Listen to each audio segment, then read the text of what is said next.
Hello दोस्तों, मैं सुनील कुमार स्वागत करता हूं आपके अपने चैनल क्रैकर जीएस एकेडमी में। कैसे हैं दोस्तों आप लोग? उम्मीद करता हूं कि आप लोग अच्छे होंगे और आप लोगों की पढ़ाई भी अच्छी चल रही है ना दोस्तों। तो दोस्तों हम लोग लास्ट क्लास में क्या कर रहे थे?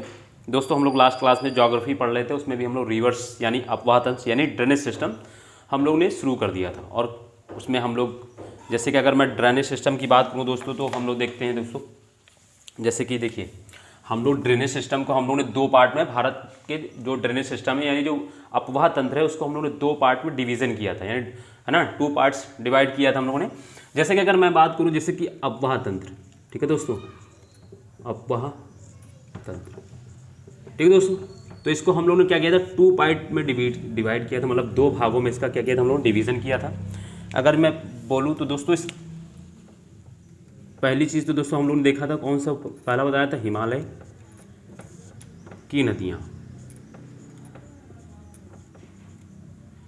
अपवाह तंत्र मतलब क्या है, नदी पैटर्न है जो भी सिस्टम से है ना, वो होता है, उसको बोलते हैं हम अपवाह तंत्र। और दूसरा प्रायद्वीपीय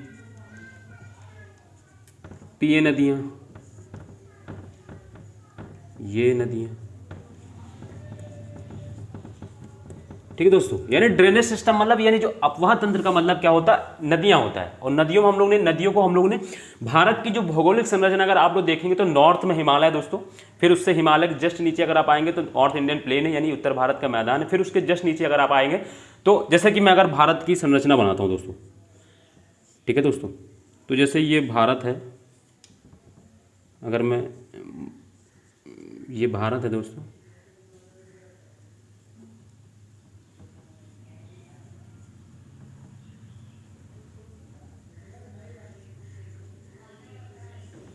ठीक है दोस्तों। अगर ये भारत है तो अगर हम लोग देखें तो दोस्तों ये भारत में क्या होता है, ये दोस्तों हिमालय होता है, ठीक है दोस्तों। फिर इसके जस्ट नीचे यहाँ पे दोस्तों उत्तर भारत का मैदान होता है। फिर इसके जस्ट नीचे दोस्तों क्या होता है, प्रायद्वीपीय पठार होता है दोस्तों, प्रायद्वीपीय पर्वत जिसको बोलते हैं प्रायद्वीपीय पठार। तो दोस्तों देखो अब हिमालय पे क्या होता है, हिमालय और भूगोल और प्रायद्वीपीय पठार ये क्या होता है, कुछ ऊंचा होता है, पृथ्वी के तल से कुछ ऊंचा होता है। तो इस वजह से क्या होता है, जैसे हिमालय में ग्लेशियर्स हैं तो हिमालय से नदियां निकलेंगी। और इधर क्या होता है, प्रायद्वीपीय पठार में क्या होता है, पश्चिमी घाट में जो क्या होता है, जब पश्चिमी घाट अगर आप पढ़ेंगे तो उसमें क्या होता है कि जो दक्षिण पश्चिमी मानसून होता है, यानी जो इधर से हवाएं चलती हैं, जो दक्षिण पश्चिमी मानसून होता है, उसकी वजह से क्या होता है, पश्चिमी घाट में क्या होता है, बारिश होती है। और इसी बारिश के कारण क्या होता है, नदियाँ यहाँ से निकलती हैं और इसका ढलान दोस्तों इधर की ओर होता है, स्लोप। वो सब चीज़ें हम लोग दोस्तों पीछे देख चुके हैं। यानी हम लोग क्या करते हैं, भौगोलिक संरचना के आधार पर भारत के जो अपवाह तंत्र उसको दो भागों में बांटते हैं। हम ये समझाना चाह रहे थे दोस्तों आप लोगों के यहाँ पर, और कोई वो नहीं था, ठीक है दोस्तों, समझ गए आप लोग। मतलब कि जो भारत का भौगोलिक संरचना है उसके आधार पर क्या होता है, हम लोग देखते हैं तो जो अपवाह तंत्र है उसको हम लोग दो पार्ट में बांटते हैं। एक कौन सा, एक तो हिमालय की नदियाँ और दूसरा प्रायद्वीपीय नदियाँ। तो दोस्तों जैसे कि अगर हम बात करें हिमालय की नदियों की, तो हम लोग दोस्तों इसमें क्या किए हैं, इसको हम लोगों ने अगेन इसको तीन पार्ट में बांटा था। कौन कौन से दोस्तों, अगर मैं बात करूं तो देखिए मैं इसको कैसे मैंने बांटा था, इसको वेस्ट से ईस्ट यानी पश्चिम से, अगर हम जो हिमालय है, हिमालय का अगर हम लोग पश्चिम से पूर्व की ओर जाएंगे तो तीन बड़े नदी तंत्र मिलते हैं। कौन से दोस्तों, पहला दोस्तों सिंधु नदी तंत्र, फिर दूसरा दोस्तों होता गंगा नदी तंत्र, फिर दोस्तों होता है ब्रह्मपुत्र नदी तंत्र। दोस्तों ये तीन नदी तंत्र है। इस उत्तर भारत की जितनी भी नदियां या हिमालय की जितनी भी नदियां, वो इन्हीं तीन नदियों के तंत्र के अंदर समाहित हो जाती है। यानी कोई ना कोई नदी, जो कोई भी नदी हो, वो इन तीनों में से किसी एक की सहायक नदी है। तो हम इन तीनों के थ्रू क्या करते हैं, और जितनी भी और भी नदियां हैं उन सबको हम लोग पढ़ लेते हैं, ठीक है दोस्तों। तो सिंधु नदी तंत्र, गंगा नदी तंत्र, ब्रह्मपुत्र नदी तंत्र। और फिर इसको हम लोग दोस्तों प्रायद्वीप जो नदियां होती है उसको हम लोग अगेन क्या करते हैं दोस्तों, दो पार्ट में बांटते हैं। कैसे दोस्तों, तो एक तो पूर्व की ओर बहने वाली नदियां दोस्तों, पूर्व यानी वेस्ट यानी ईस्ट की ओर, है ना, ईस्ट की ओर बहने वाली नदी यानी पूर्व की ओर मतलब पूर्व दिशा की ओर, पूर्व दिशा की ओर बहने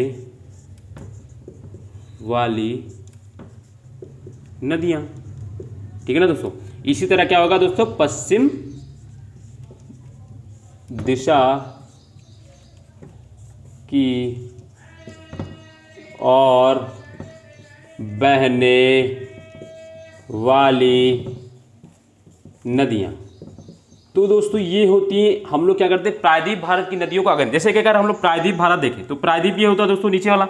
तो देखिए कुछ नदियाँ क्या होती हैं, जैसे महानदी है, गोदावरी है, एंड कृष्णा है, एंड कावेरी है दोस्तों, इसी तरह वेगई इसके। तो ये दोस्तों देखिए क्या है, प्रायद्वीप पठार में क्या हो रहा है, ये इधर यानी ईस्ट की ओर फ्लो हो रही है। तो ये ईस्ट की ओर कौन कौन सी नदियाँ हैं दोस्तों, तो अगर मैं इनकी नाम लूँ तो जैसे दोस्तों पहला तो यही होता है कि महानदी तंत्र जो होता है, या खाली मैं महानदी बोल दे रहा हूँ। फिर गोदावरी दोस्तों होता है, 4 बड़ी बड़ी नदियाँ हैं, गोदावरी एंड कृष्णा दोस्तों। फिर इसके बाद दोस्तों कावेरी। तो ये 4 बड़ी नदियाँ हैं। इसी तरह दोस्तों वेस्ट की ओर देखिए तो देखिए यहाँ पे दोस्तों एक महानदी होती है, फिर इसके नीचे दोस्तों तापी होती, यहीं से दोस्तों एक आती है साबरमती नदी, और इधर से दोस्तों एक माही नदी।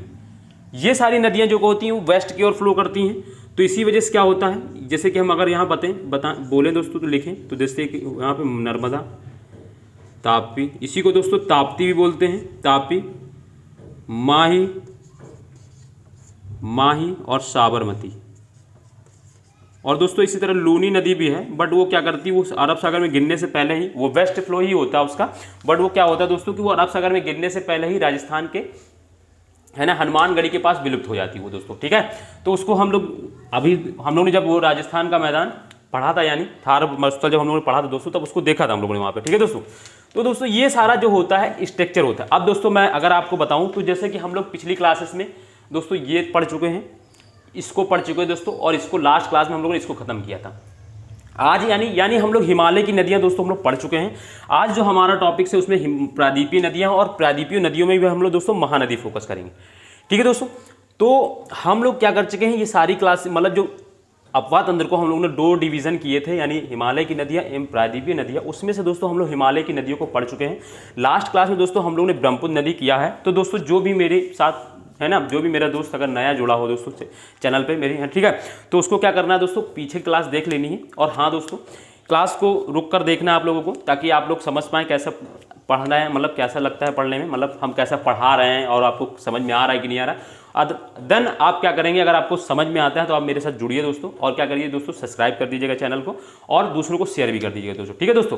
तो जो लोग देख रहे हैं मेरी वीडियो को दोस्तों, बस खाली थोड़ा पेशेंस बना के देखें, मैं हर चीज़ को एकदम आपको रियलाइज़ करा दूँ, मतलब एकदम आपको हर चीज़ याद करा दूंगा दोस्तों, ठीक है। यहीं पर सारी चीज़ें आपको क्लियर हो जाएंगी, कुछ बाहर से नहीं पढ़ना। और इन कोई भी टॉपिक्स हो दोस्तों, आपको मैं बता दूँ, आप अगर कोई भी जो मेरा मित्र अगर किसी ने भी ICR का जो अभी पिछले परसों 4 तारीख को जो पेपर हुआ है, उसका अगर आप किसी ने शाम को जो 4 बजे शिफ्ट हुआ था, उसका अगर पेपर दिया हो, तो उसमें एक क्वेश्चन दोस्तों आया था। मैं आपको क्वेश्चन डिस्कस कर देता हूँ दोस्तों। यहाँ पे क्वेश्चन क्या था, पूछा गया था निम्नलिखित में से क्या गलत है ना, पूछा गया था निम्नलिखित में से क्या गलत है। तो उसमें दोस्तों दिया गया था, एक तो जास्कर दिया था, ठीक है दोस्तों, एक तरफ इधर जास्कर लिखा था और इधर लिखा था दोस्तों उत्तर पश्चिमी हिमालय, ठीक है दोस्तों, इसके सामने ये लिखा था। मैं आपको क्वेश्चन डिस्कस कर दे रहा हूँ, ठीक है दोस्तों। फिर दूसरा अगर आपको मैं बता दूँ तो दूसरा दिया था दोस्तों धौलाधर रेंज। क्या दिया था दोस्तों, धौलाधर रेंज, और इसके सामने लिखा था महान हिमालय यानी ग्रेट हिमालय लिखा था। तीसरा दिया था दोस्तों पीर पंजाल, और इसके सामने दोस्तों लिखा था मध्य हिमालय।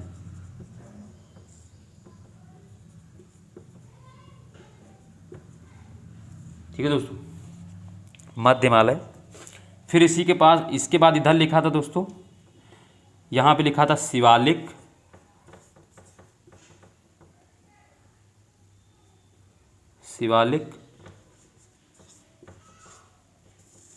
और इसके सामने लिखा था बाहरी हिमालय,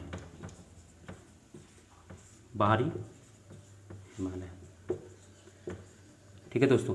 अब इसमें क्वेश्चन क्या था, क्वेश्चन पूछ रहा था कि निम्नलिखित में से क्या गलत है, मतलब कौन सा जो कथन है इनमें से कौन सा कथन जो है गलत है। तो दोस्तों अगर हम जास्कर की बात करें तो ये उत्तर पश्चिमी हिमालय है। तो हमने पढ़ाया दोस्तों, जब आप हिमालय पढ़ेंगे तो मैंने इसमें आपको ट्रांस हिमालय का ये भाग बताया, तो उसमें मैंने 4 श्रेणियाँ पढ़ाई थी, काराकोरम, ठीक है ना दोस्तों, लद्दाख, जास्कर एवं कैलाश। तो जो जास्कर जो है उत्तर पश्चिमी हिमालय का जो हिस्सा है वो हिमालय उत्तर पश्चिमी हिमालय में ही आता है, क्योंकि आप देखेंगे तो ये उत्तर होता है हिमालय का, और इधर पे अगर आप देखेंगे तो इधर ये जो इस साइड में है तो ये पश्चिम में, क्योंकि हिमालय का पूर्व तो इधर है ना, ये जो अरुणाचल प्रदेश है, और जो इधर पूर्व की ओर होगा ना तो पश्चिम, तो ये उत्तर पश्चिम है, तो ये सही था क्वेश्चन। ठीक है, जैसे इसमें देखो अगर एलिमिनेट कोई कर लेता है तो आराम से देखो, अगर जैसे धौलाधर की बात करें तो दोस्तों अगर मेरी क्लास जिसने भी देखी हो फिजिकल पार्ट में, अगर हिमालय जब मैं पढ़ा रहा था तो मैंने आपको मध्य हिमालय में 5 श्रेणियां पढ़ाई थी, धौलाधर, पीर पंजाल, नाग टिब्बा, मसूरी, महाभारत। ये 5 मैंने कहाँ पढ़ाई दोस्तों? महाभारत में, सॉरी मध्य हिमालय में। तो ये महान हिमालय तो होगा ही नहीं दोस्तों, जब ये मध्य हिमालय की चोटियां है, मतलब पर्वत श्रृंखला है, तो बात धौलाधर होगा ही नहीं, तो ये गलत हो जाएगा दोस्तों। यही जो था इस दोस्तों यही गलत था, बाकी सब जो थे दोस्तों, पीर पंजाल देखो मैंने अभी बताया मध्य हिमालय, और जो शिवालिक हिमालय वो बाहरी हिमालय तो है ही दोस्तों, सबसे दक्षिण में है तो बाहरी हिमालय। तो दोस्तों देखो अगर मेरी क्लास किसी ने की हो तो ये क्वेश्चन सॉल्व करने में कोई दिक्कत नहीं है, क्योंकि मैंने दोस्तों हर एंगल से, मैंने कहा था कि जिस एंगल से क्वेश्चन आ सकते हैं दोस्तों, मैंने उस एंगल से ये चीज़ें पढ़ाई थी दोस्तों।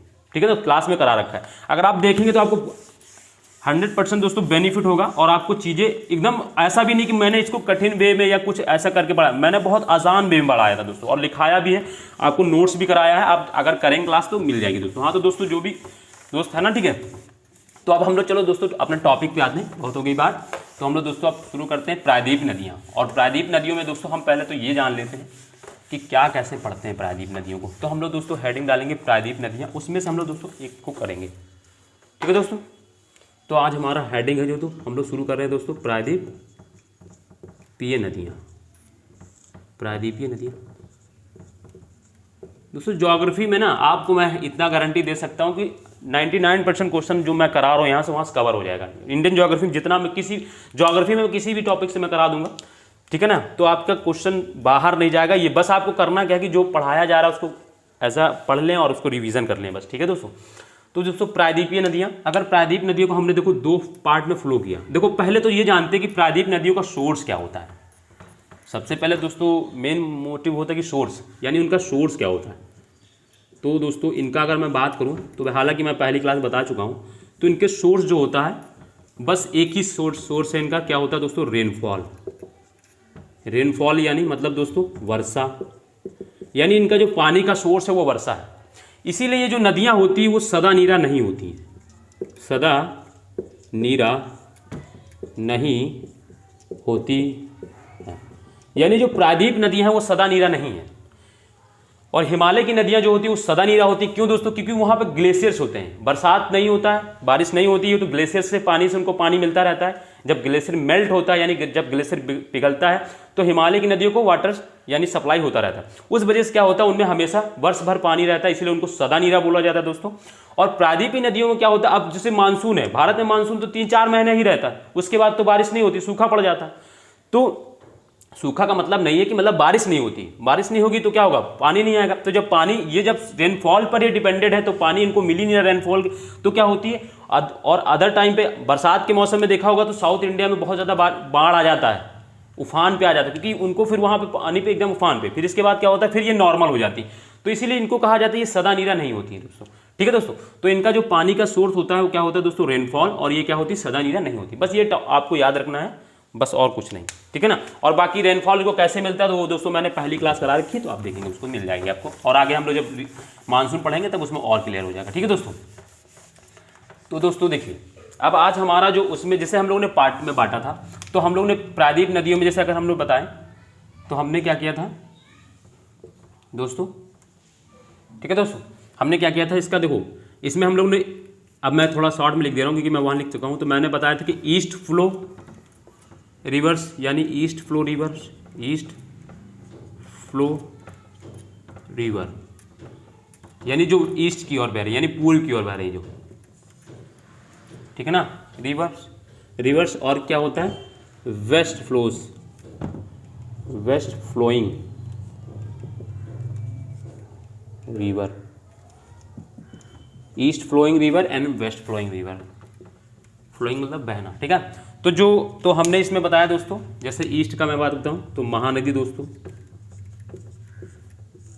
गोदावरी,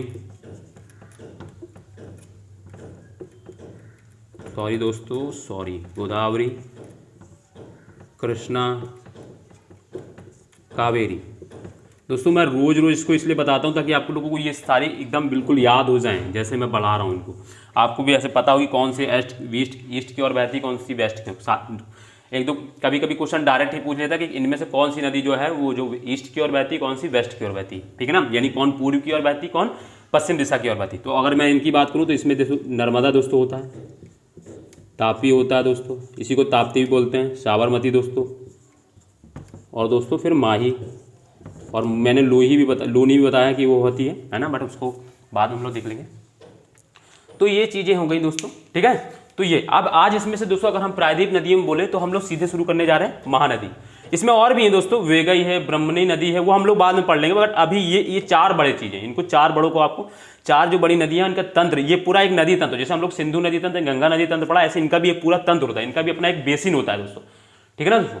तो जैसे कि मैंने बेसिन शब्द यूज़ किया, तो दोस्तों ये आप जब फर्स्ट क्लास देखेंगे तो आपको बेसिन शब्द का मतलब समझ में आ जाए क्या होता है बेसिन। तो दोस्तों हम लोग क्या करते हैं दोस्तों, क्योंकि हम लोग ने जब नदी शुरू की थी तो हम लोग दोस्तों क्या करते हैं, नदी तंत्र शुरू करते हैं, ठीक है ना दोस्तों, मतलब महानदी तंत्र यानी महानदी पैटर्न। दोस्तों जैसे कि मैंने अभी बेसिन शब्द का यूज़ किया, ठीक है, तो आप जब मेरी फर्स्ट क्लास शुरू करेंगे तो मैंने उस वहाँ पे क्या हुआ, नदियों से संबंधित जितने भी टर्मोलॉजीज यूज होते हैं, जैसे बेसिन्स है, ट्रिब्यूटरीज है, एंड ऑरिजिन पॉइंट्स हैं, एंड कैचमेंट एरिया है ना, ठीक है, और डेल्टा है, ये सब क्या होते हैं, इन सब का मैंने एक बेसिक जो क्या बेसिक फीचर्स हैं जिनका हम लोग नदियों में हर समय पढ़ते समय न्यूज़ मतलब पढ़ते समय हमेशा चर्चा में आ जाता है, किताब पढ़ेंगे तो है ना, महानदी बेसिन। तो बेसिन क्या होता है दोस्तों, ये सब चीज़ें हम लोग पहली फर्स्ट क्लास हमारी देखेंगे तो आपको मिल जाएगी। तो दोस्तों हम लोग अब आते हैं दोस्तों महानदी, सॉरी दोस्तों आप लोग को साथ साथ बनाते चलना है दोस्तों, महानदी तंत्र, और जब मैं कहूँ तब आप लोग को रुक जाना। तो अभी हमारे साथ बनाइएगा दोस्तों, देखिएगा पहले। तो दोस्तों सबसे पहले तो देखते हैं, देखिए महानदी है, तो अगर मैं इसकी बात करूँ तो फर्स्टली मैं पहले आपको ऐसे ही बना देता हूँ, मतलब ऐसे क्या, जैसे कि आपको एक स्ट्रक्चर बनाना है, इसके बाद मैं आपको इसको मैप में बना, जैसे कि अभी चलो पहले मैप पे ही देख लेते हैं आप लोग। जैसे कि ये होता है हमारा भारत, ठीक है दोस्तों। तो इस भारत के दोस्तों यहाँ छत्तीसगढ़ से दोस्तों ये नदी निकलती है और ऐसे जाके अरब सागर में, सॉरी बे ऑफ बंगाल में दोस्तों जाके गिर जाती है। तो ये छत्तीसगढ़ में दोस्तों, ठीक है दोस्तों, ये नदी है। तो ये छत्तीसगढ़ के दोस्तों, छत्तीसगढ़ में एक का जिला दोस्तों रायपुर, ठीक है दोस्तों, छत्तीसगढ़ में दोस्तों क्या है, रायपुर। रायपुर के पास एक दोस्तों माउंटेन होता है, कौन सा दोस्तों, सिहावा, कौन सा दोस्तों, सिहावा पर्वत, ठीक है दोस्तों। ये कहाँ पर है, ये दोस्तों जब अमरकंटक चोटी पढ़ेंगे, सॉरी दोस्तों अमरकंटक चोटी ही, हाँ मतलब उसी के दक्षिण में दोस्तों क्या है, सिहावा पर्वत है दोस्तों, वहीं से ये नदी, इस नदी का उद्गम होता है। तो यानी महानदी का अगर कोई ओरिजिन पॉइंट पूछा जाए तो ये कौन सा है दोस्तों, सिहावा पर्वत है। और कभी जिला या राज्य पूछ लिया जाए तो छत्तीसगढ़ के रायपुर जिले से। तो यानी इसका, और ये फिर यहाँ से जाके छत्तीसगढ़ से उड़ीसा में प्रभावित होते, मतलब छत्तीसगढ़ से फिर छत्तीसगढ़ से बहते हुए दोस्तों उड़ीसा में, और उड़ीसा से जाके सीधे ये अरब सागर में गिर जाती है, यानी 2 स्टेट लगभग कवर करती, ठीक है दोस्तों। तो दोस्तों अब इसको हम लोग क्या करते हैं, इसको हम लोग अब वैसे बड़े फॉर्म में बना लेते हैं क्योंकि इसकी हम लोग सहायक नदियाँ भी पढ़ने वाले दोस्तों। तो दोस्तों देखिए ये हो गई, क्या होती है, ये वेस्ट से ईस्ट की ओर फ्लो होती है, यानी पश्चिम से पूर्व की ओर जा रही है। तो ये नदी हो गई यहाँ पे जाके अरब सागर में गिर गई। तो सबसे पहले दोस्तों इसका ऑरिजिन पॉइंट, अब मेरे साथ बनाते चलिएगा दोस्तों आप लोग। सबसे पहले इसकी उत्पत्ति, ऑरिजिन पॉइंट दोस्तों कौन सा है, तो अगर मैं इसकी बात करूँ तो मैंने बताया सिहावा माउंटेन, मैं इसको हिंदी इंग्लिश में लिख दूँ दोस्तों, सिहावा माउंटेन, माउंटेन, इसको मैं फिर हिंदी में भी लिख दे रहा हूँ।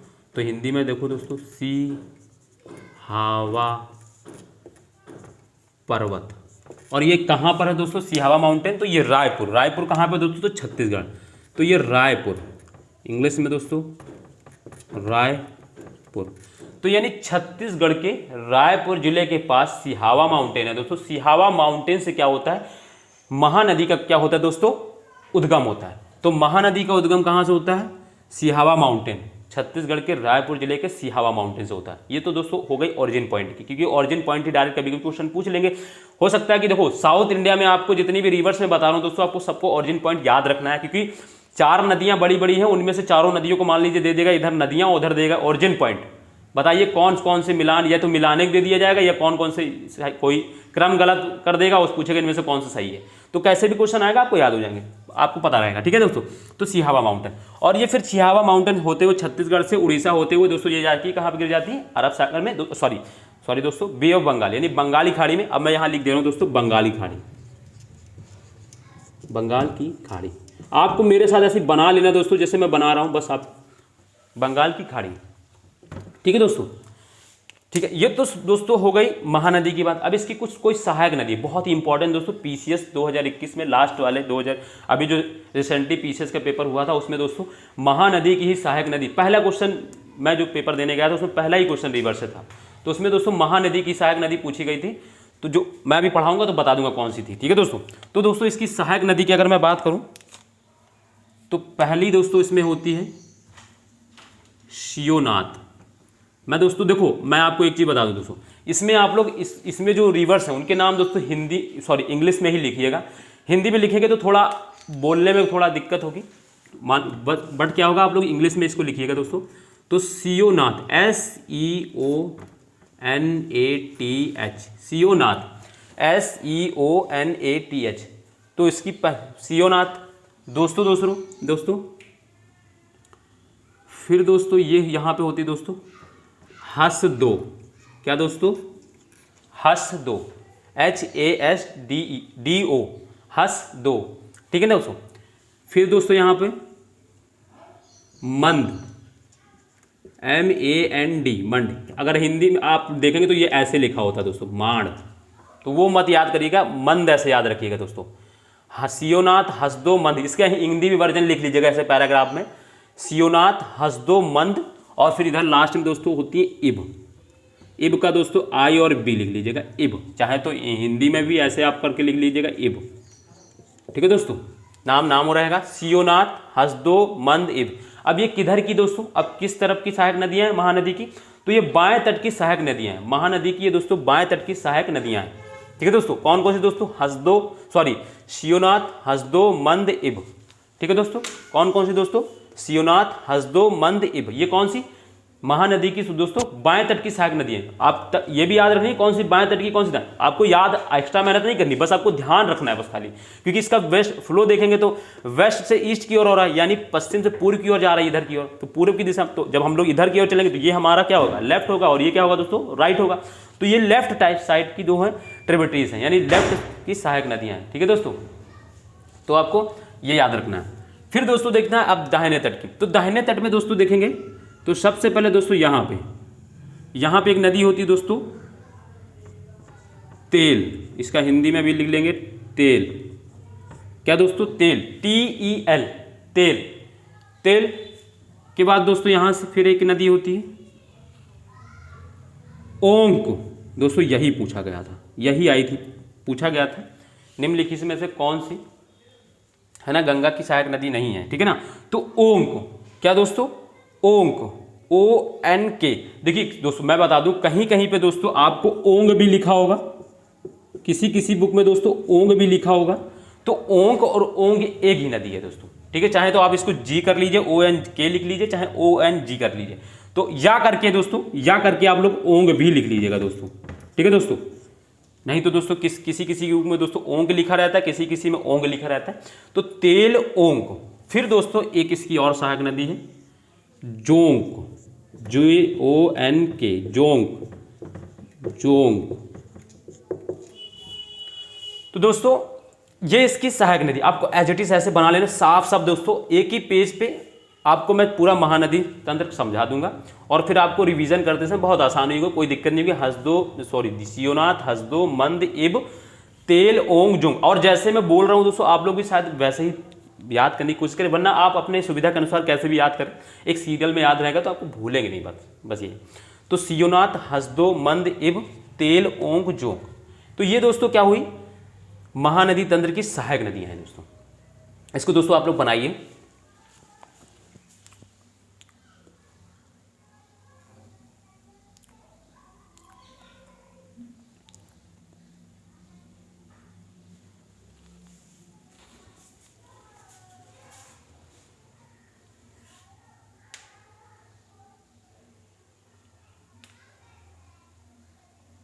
ठीक है दोस्तों, तो ये बन गई होगी। अब इसको हम लोग क्या करते हैं दोस्तों, इसका देखिए दोबारा से मैं इसको आपको रिवीजन करा देता हूँ। ठीक है दोस्तों, तो आप लोगों को भी ऐसे ही याद रखना है, कुछ नहीं है, बस इसमें एक क्वेश्चन आते हैं बहुत इजी रहता है, बस क्या है हम लोग पढ़े नहीं रहते उस तरीके से क्वेश्चन, और वही क्वेश्चन गलत हो जाते हैं, फिर क्या होता है हम लोग पेपर से बाहर हो जाते हैं मेरे लिस्ट से। ठीक है दोस्तों, तो दोस्तों हमने क्या बताया, ये हो गई हमारी दोस्तों कौन सी, महानदी, और निकलती दोस्तों कहाँ से, तो सिहावा माउंटेन से दोस्तों, सिहावा माउंटेन दोस्तों, सिहावा माउंटेन, ठीक है दोस्तों, रायपुर के सिहावा माउंटेन से दोस्तों, और जाके बे ऑफ बंगाल, बंगाल की खाड़ी में दोस्तों खाली हो जाती है, गिर जाती है। फिर इसके बाद मैंने बताया यहाँ पे इसकी एक सहायक नदी होती है सियोनाथ, SEONATH, सियोनाथ। फिर इसके बाद यहाँ पे दोस्तों होती है हसदो, फिर दोस्तों यहाँ पे होती है मंद, फिर दोस्तों यहाँ पे होती है इब, और फिर इसके बाद यहाँ पे दोस्तों तेल, ये तो दोस्तों बाएं तट की होगी, और ये कौन सी दोस्तों, दाहिने, तेल, ओंग बोलो या जो ओंग बोलो, और फिर ये जोंग। ये दोस्तों लगते हैं कि ये यूरोपियन नेम्स हैं, बट रिवर्स नेम है, बट ये हमारे भारत की नदियाँ हैं। आपको ये दोनों ओंग और जोंग, ओंग और जोंग, ये दोनों याद रखनी, बहुत इंपॉर्टेंट नदी है। ये पिछली बार 2021 में आ चुका है पीसीएस में, तो याद रखना है आपको। अब हो सकता है किसी इसमें से कोई एक पूछ ले, तो याद रखना है दोस्तों, सियोनाथ, हसदो, मंद, इब, तेल, ओंग, जोंग, ये क्या है दोस्तों, महानदी की सहायक नदियाँ हैं।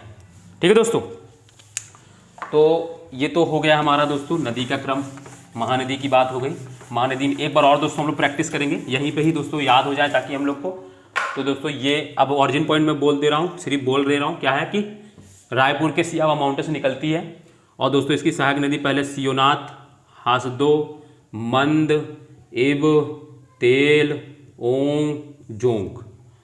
सियोनाथ यानी S, हसदो यानी H, मंद मतलब M, और इब मतलब I, T, तेल, J, ओंग, O, जोंग, J। तो हसदो, सियोनाथ, हसदो, मंद, इब, तेल, ओंग, जोंग, ये दोस्तों इसकी सहायक नदियां हैं। अब दोस्तों कुछ, ठीक है ना दोस्तों, सहायक नदियां और इसके बारे में जान गए, ऑरिजिन कहाँ से होता है और कहाँ से कहाँ फ्लो होती है दोस्तों, ये सारी चीज़ें इसके बारे में हो गई। अब दोस्तों हम लोग देखते हैं कि कौन इसके बारे में कुछ लिख लेते हैं। तो लिखने के क्रम में दोस्तों आपको कुछ बस 2 ही 3 पॉइंट लिखने हैं, आपको लिख लेना, बस क्या लिखना है, जो मैंने पढ़ाया है उसको ही लिख लेना दोस्तों। क्या लिखना है, तो लिखने हैं यह नदी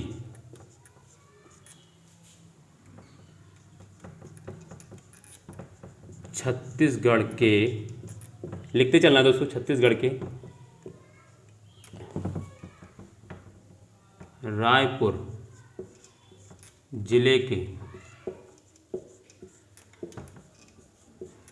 पास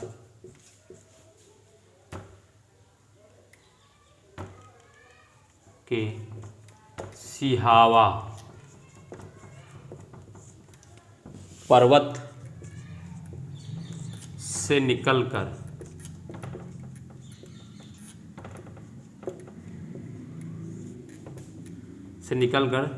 दक्षिण पूर्व, ये भी याद रखना तो दक्षिण पूर्व की ओर बहते हुए,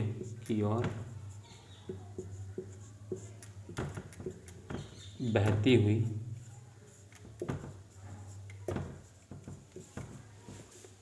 अरब सागर में गिर जाती है, बंगाल की खाड़ी में बहती हुई अरब सागर में, बंगाल की खाड़ी में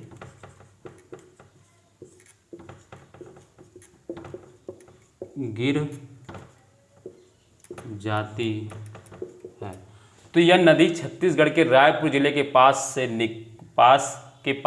के सिहावा माउंटेन यानी पर्वत से निकलकर दक्षिण पूर्व की ओर बहती हुई बंगाल की खाड़ी में गिर जाती। तो ये ऑरिजिन से लेकर एक ही पैराग्राफ, मतलब एक ही लाइन में, दोस्तों एक ही पॉइंट में हम लोग ने दोस्तों दोनों चीज लिख ली, कहां से उत्पत्ति हुई और कहां जाके गिर गई।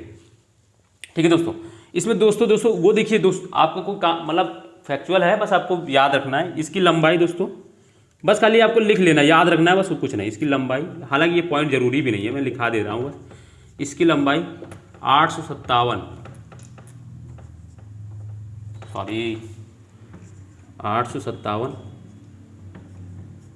किलोमीटर है। किलोमीटर इसकी लंबाई। कुल भारत में कितने 857 किलोमीटर लंबी है इसकी। इसमें तीसरा पॉइंट दोस्तों याद रखना है, कौन सा दोस्तों? तो दोस्तों इसी नदी पर दोस्तों हीराकुंड बांध, हीराकुंड बांध ये याद रखना है दोस्तों, स्थित है। इसी नदी पर हीराकुंड बांध स्थित है। तो इसी नदी पर हीराकुंड बांध स्थित है। तीन पॉइंट आपको इसमें लिखने हैं और तीनों आपको याद रखने हैं। यह नदी छत्तीसगढ़ के रायपुर जिले के पास सिहावा माउंटेन से निकलकर दक्षिण पूर्व की ओर बहती हुई बंगाली खाड़ी में गिर जाती है। इसकी लंबाई 857 किलोमीटर है। इसी नदी पर हीराकुंड बांध स्थित है। तो ये दोस्तों कुछ है महानदी से इंपॉर्टेंट जो चीज़ें जो आपको याद रखनी चाहिए थी। यहाँ पे फैक्चुअल चीज़ एक यही है बस आपको, बाकी तो वो मैंने वहीं पे पढ़ा दिया था, बाकी और कुछ नहीं है। तो दोस्तों ये हुई हमारी महानदी की बात। इससे बाहर महानदी में दोस्तों आपको कुछ भी नहीं पढ़ना है। कैसे भी क्वेश्चन आएगा आप आराम से कर लेंगे, मैं आपको 100% बता रहा हूँ। ठीक है दोस्तों, तो ये लिख लीजिए दोस्तों पहले, फिर बात करते हैं हम लोग आगे।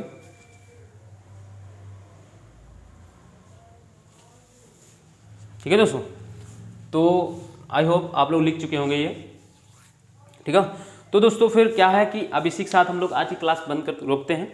हम लोग कल फिर मिलते हैं दोस्तों, और कल एक नए टॉपिक के साथ। नए टॉपिक के मतलब कि कल हम लोग इसके बाद गोदावरी रिवर्स करेंगे दोस्तों। हाँ दोस्तों, अगर कोई दोस्त मेरा नया जुड़ा हो और जो अभी मेरी क्लास देख रहा हो, तो दोस्तों क्या अगर मेरी क्लास पसंद आई हो तो दोस्तों उसको क्या करना है कि मेरे चैनल को सब्सक्राइब करना है और लाइक भी कर देना, और दोस्तों शेयर भी करना ना भूलें। ठीक है ना दोस्तों, तो ज़्यादा से ज़्यादा लोगों को दोस्तों जोड़े ताकि औरों को दूसरों को भी बेनिफिट हो दोस्तों।